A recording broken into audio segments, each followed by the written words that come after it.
Welcome to 7 news Telugu. Doctor B R Ambedkar Konaseema జిల్లా ముమ్మిడివరం నియోజకవర్గం కాట్రేనికోన మండలం కొండలేశ్వర స్వామివారి దేవస్థానంలో కార్తీక 3వ సోమవారం కావడంతో రాష్ట్ర నలుమూలల నుంచి వచ్చిన భక్తులు స్వామివారిని దర్శనం చేసుకున్నారు. కాశీకి వెళ్లే ముందు ఖచ్చితంగా కొండలేశ్వర స్వామి దర్శనం తర్వాత కాశీకి దర్శనం చేసుకోవాలి. పురాతనం నుంచి వస్తున్న ఆచారం. ప్రధాన అర్చకులు కామేశ్వరరావు మాట్లాడుతూ భక్తులకు ఎటువంటి అసౌకర్యాలు కలగకుండా గ్రామం కమిటీ సహకారం అన్ని ఏర్పాట్లు చేస్తున్నామని, ప్రభుత్వం వారు చొరవ తీసుకుని స్వామివారి ఆలయాన్ని ఇంకా ఎంతో అభివృద్ధి చేసే విధంగా తీర్చిదిద్దాలని వేడుకుంటున్నామని ఆలయ ఏవో గంగాధర్ మాట్లాడుతూ వచ్చే భక్తులకు పార్కింగ్ ఏర్పాట్లు, గోదావరి స్నానం చేసే వారికి జల్లు స్నానం మరియు గజ ఈతకాలు ఏర్పాట్లు చేశాం. అయ్యప్ప భక్తులకు శివస్వాములకు వెంటనే దర్శనం ఇవ్వడం జరుగుతుంది. మహిళలకు ప్రత్యేక శ్రద్ధ తీసుకోవడం జరుగుతుంది. ఈ రోజు స్వామివారిని 10,000 మంది భక్తులు దర్శించుకున్నారని, వారికి అన్ని ఏర్పాట్లు చేయడం జరిగిందని అన్నారు.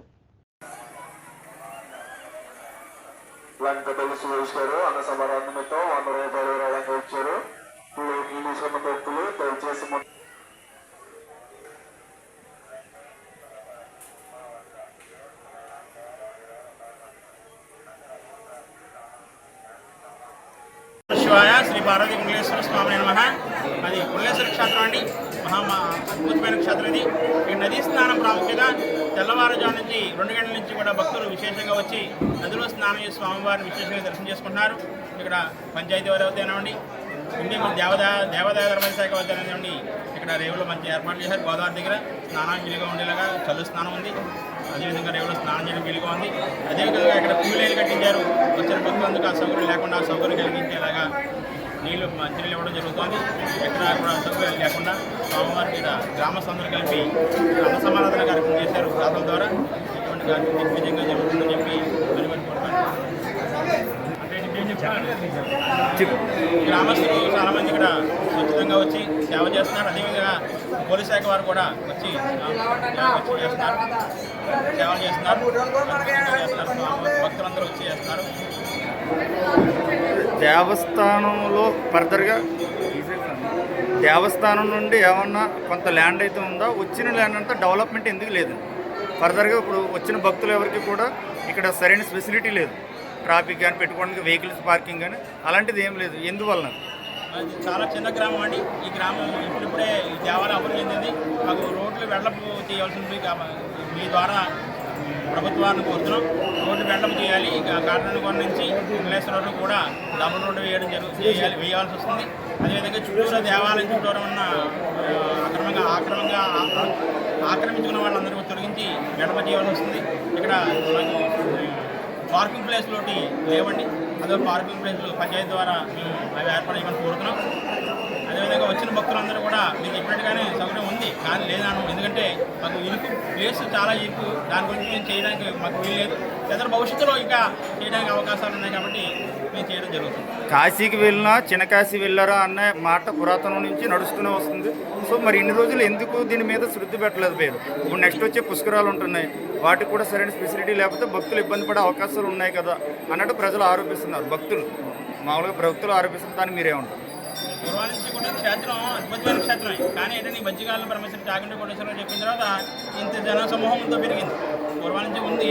అంటే ఇప్పుడు ఈ జనసమూహాన్ని బట్టి ప్రభుత్వాలు అవుతానండి, దేవాదాయ ధర్మ శాఖ వారు అవుతానండి. మొన్నే వచ్చి ఒక 15 రోజులు అవుతుందండి. పుష్కరాలకి ఇప్పటి నుంచి కూడా వాళ్ళు ఏర్పాటు చేయడం కూడా మాస్టర్ ప్లాన్ తీసుకోవడం వచ్చారు. ఏమి ఏర్పాటు చేయాలి, ఈ క్షేత్రంలో మనం వసత గృహాలు కట్టించాలా, కళ్యాణ మండపాలు కట్టించాలి, ఏమైనా ఉద్దేశంతో వాళ్ళు వచ్చి మన మ్యాప్ తీసుకుని వెళ్ళారు. ఏదో భవిష్యత్తులో జరుగుతాయండి ఇవన్నీ కూడా. ఎదురుగా ఫ్యూచర్లో ఇటువంటి జరగడం జరుగుతుంది. దేవస్థానంకి వచ్చే నిధులు కమిటీ ద్వారా చేయించవచ్చు కదా. దేవస్థానానికి ఫర్దర్గా భక్తుల నుంచి వచ్చే నిధులన్నీ కూడా కమిటీ త్రూ ద్వారా డెవలప్ చేయొచ్చు కదా. ఉందండి సార్, డెవలప్ అంతా కూడా భక్తుల ద్వారా చేసిందండి. ఈ భక్తుల యొక్క సౌకర్యాల నిమిత్తం పార్కింగ్ గ్రౌండ్ అంతా కూడా చదువు చేయించి లాస్ట్ టైమే ఒక నెంబర్ నుంచి గ్రౌండ్ పార్కింగ్ లెవెల్ చేయించి గ్రావెల్ అయిపోవడం జరిగింది. పంచాయతీ వారి సహకారం, దేవస్థానం సహకారంతో. అదే గార్డు సందర్భంగా కూడా వరద వచ్చి కొట్టుకుపోవడం జరిగింది. దాన్ని మళ్ళీ 3 సార్లు బాగు చేయడం జరిగింది. కమిటీ వారు అయితే దేవస్థానం నిధుల నుంచి కూడా కర్రలు కట్టించి 3 సార్లు కూడా చాలా పక్కబందిగా జరిగింది. అందులో భక్తులు కూడా రక్షణ నిమిత్తం ఫిషర్మెన్ వారిని స్విమ్మర్స్ని ఏర్పాటు చేయడం జరిగింది. ఫిషరీస్ డిపార్ట్మెంట్ వారి తరఫు నుంచి దేవస్థానం కూడా నిధులు చెల్లించడం జరుగుతుంది. అలాగే భవిష్యత్తులో మనకి ఇక్కడ కొండలేశ్వర క్షేత్రానికి భక్తుల సంఖ్య గణనీయంగా పెరిగిన సందర్భంగా డీసీ రమేష్ బాబు గారు కాకినాడ 6 జిల్లాల ఆఫీసర్ గారు వచ్చి దీనికి ఒక బృహత్తరమైన ప్రణాళిక రూపొందించడం జరిగింది. అది కూడా ఒక 4 రోజుల్లో అది రూపొందించుకోవడం జరుగుతుంది. పుస్తకాల నాటికి మొత్తం దీన్ని ఏ విధంగా మనం డెవలప్ చేయాలి, రాజగోపురాలు నిర్మించవలసి ఉంది. నెక్స్ట్ పార్కింగ్ సౌలభ్యం కోసం కొంత ల్యాండ్ కూడా ఎక్వైర్ చేయాల్సిన అవసరం ఉంది. ఇవన్నీ కూడా ఈ మాస్టర్ ప్లాన్లో పొందుపరచడానికి తగిన సూచనల నిమిత్తం మనం వచ్చి ఉన్నారు. దీన్ని ఎమ్మెల్యే గారితో కూడా స్థానిక మన ఎమ్మెల్యే గారితో కూడా చర్చించి ఫైనల్ ప్లాన్ని ఇంప్రూవ్ చేయడానికి గవర్నమెంట్ కోరుతుంది. ప్రధాన అర్చకులు చెప్పినట్టు కొంత ల్యాండ్ అయితే ఆక్రమణకు గురైందన్నారు. దానికి మీరు అంగీకరిస్తారా? ఒక జేఈగా ఉండి ల్యాండ్ ఆక్రమణకు కూడా కాదు, ల్యాండ్ ఆల్రెడీ పాటలో ఉంది. 15 ఎకరాలు మనకు ఉంది. 15 ఎకరాలు కూడా మనకి పాటలో ఉంది, పబ్లిక్ యాక్షన్లో ఉంది. దీని నుంచి సిస్టమ్ మనకి 3 లక్షల రూపాయలు వస్తుంది. బకాయిదారులు కూడా ఉన్నారు. ఈ బకాయిదారులు మన సిస్టర్ అవ్వడం కోసం ఉన్నమైన ట్రిబ్యునల్లను కూడా లేటెస్ట్గా కేసు ఫైల్ చేయడం జరిగింది. అది దావాలు చేయడం జరిగింది. నెక్స్ట్ ఇక్కడ కొన్ని వస్తు సౌకర్యాలు ఇంకా కూడా భక్తులకు అనేక పెరిగిన కూడా కల్పించాల్సిన ఆవశ్యకత ఉంది. ప్రభుత్వం దృష్టికి తీసుకెళ్ళాలి.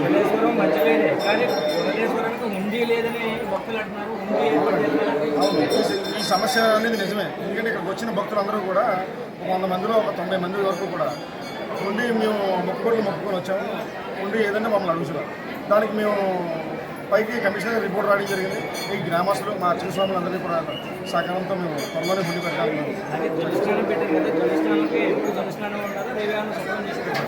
జలస్నానం అనేది మీకు దేవాలయ పనిచేసే వేళలో కాకుండా డే టైం మీకు తెల్లవారుజాము నుంచి సాయంత్రం 7 గంటల వరకు కూడా జలస్నానం అందుబాటులో ఉంది. శాఖ వారు దానికి పర్మిషన్ ఇచ్చి వాళ్ళు ఇంత చేయవలసి ఉందండి. ఆ యొక్క ప్రపోజల్ని కూడా మేము ఇరిగేషన్ శాఖకి తెలియపరచడం జరిగింది. ఆ ఘాట్ సెక్షన్ అంతా కూడా మొత్తం ఒక దగ్గర రమారని ఒక 1,00,00,00,000 రూపాయలతో దాన్ని ప్రణాళిక రూపొందించి అభివృద్ధి చేయడం కోసం ప్రణాళిక రూపొందించి భక్తులకి ఉన్నటి వరకు కూడా బాత్రూమ్స్ అనేవి లేవండి. అక్కడ మనకి టెంపుల్ దగ్గర బాత్రూమ్స్ ఉన్నాయి. భక్తుల సహకారంతో లేటెస్ట్గా 2 బాత్రూమ్స్ ఇబ్బంది పడతారని దృష్టిలో పెట్టుకొని భక్తుల సహకారం 2 బాత్రూమ్స్ అక్కడ దాంట్లో నిర్మించడం జరిగింది. మీరు అన్నట్టుగా దుస్తులు మార్చుకుని ప్రజలకు నెక్స్ట్ బాత్రూమ్స్ ఇంకా ఎక్కువగా పెంచడానికి కూడా ఈ ప్రపోజల్స్ పంపించామండి. ఆ ప్రపోజల్ వచ్చినట్టే వాటిని నిర్మాణానికి చర్యలు బాగా సహాయం చేస్తున్నారు. పోలీస్ డిపార్ట్మెంట్ వారు, ఎండమెంట్ వారు అందరూ కూడా చాలా బాగా చేస్తున్నారు, పనిచేస్తున్నారు. డైలీ కూడా భక్తులు ఒక 7,000 మంది భోజనం కూడా ఉపయోగం కలుగుతుంది. ఇక్కడ అందరు బాగా జరుగుతున్నారు.